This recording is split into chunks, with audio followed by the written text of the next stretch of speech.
By the way, my name is Anna, and today we are going to talk about mothers. I'm going to read an email that I got.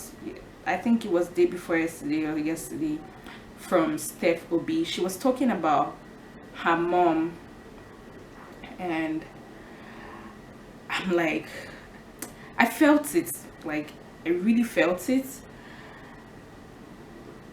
because my mom is late, and hearing touching things that moms do for their child or for their children, man.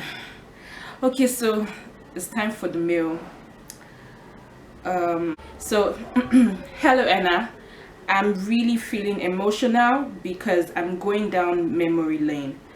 When I wanted to face my business full time, I resigned, I resigned without telling my parents.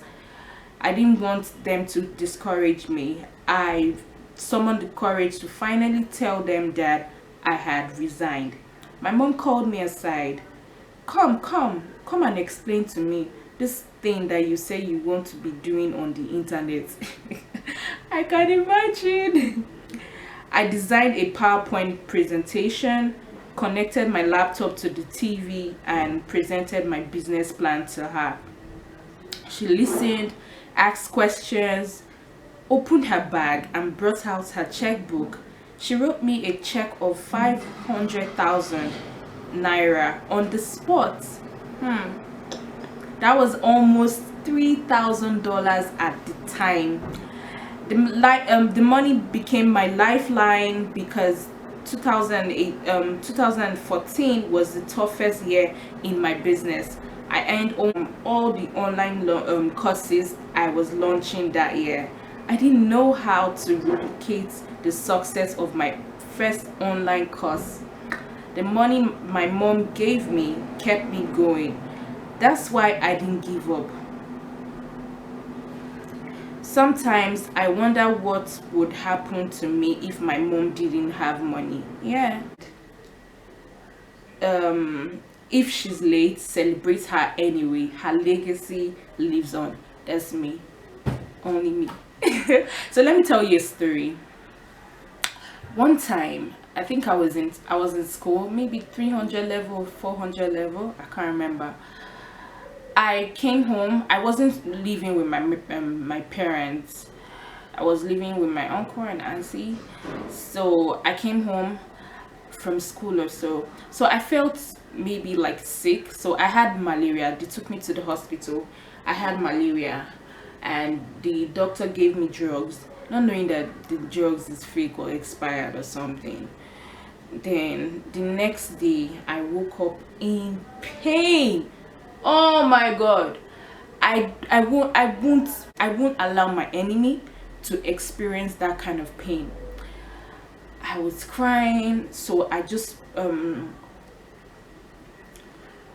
reached out to my phone and called my mom. So the thing is that my mom and we lived in the same town, but I wasn't living with her, because my dad had 3 wives, and I'm the only child of my mom, and my mom only had me, but the other wives had more than 1 children. So my mom just took me out and dumped me in my took me out and put me in my uncle's house. 1 man, 1 wife, and children. So my mom came to the house and took me to the hospital. No, was taking me to that same hospital that gave me expired drugs or something, or bad drugs. And as we're going, and I started throwing up and jerking. My mom panicked and drove into the nearest hospital, and that nearest hospital, it was not cheap. It was not cheap at all. So I think they did 1 or 2, I don't know, but they did scan, they did everything. My mom said, do everything, check am. My mom was panicking. So they did scan everything. They told her that later, they told her that if she had come to the hospital like 5 to 10 minutes, no, 10 minutes, it would have been another story. She would have lost me. And she was so glad. I don't know how my mom raised the money, because my mom was already broke then. My mom was already broke. I don't know how she raised the money, but they discharged me from the hospital. And when I think about my mom's life, like how she keeps on providing for me, I'm always baffled. Even like when I was due for law school, because I moved out of my uncle's house when I graduated. When I was going to law school, my mom didn't even have money. I wrote this in my book, so get it.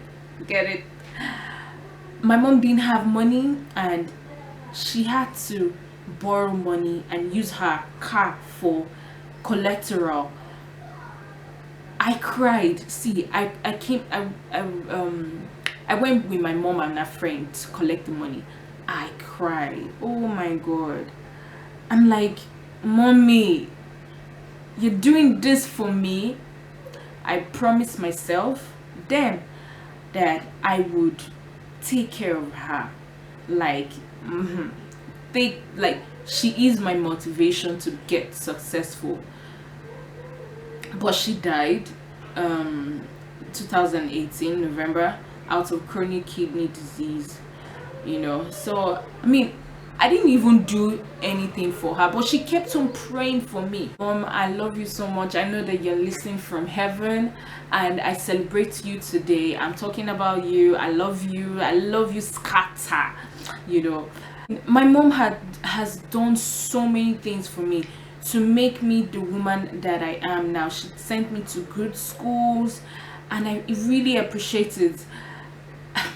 According to Steph Obi, if your mom is not alive, if your mom is late, celebrate her still, because her legacy lives on. I'm her legacy. I live on. If you have mom stories, please, I would really like to see it on the comment section, and let's celebrate our moms. Thank you so much for watching the video. We'll see you next week Saturday.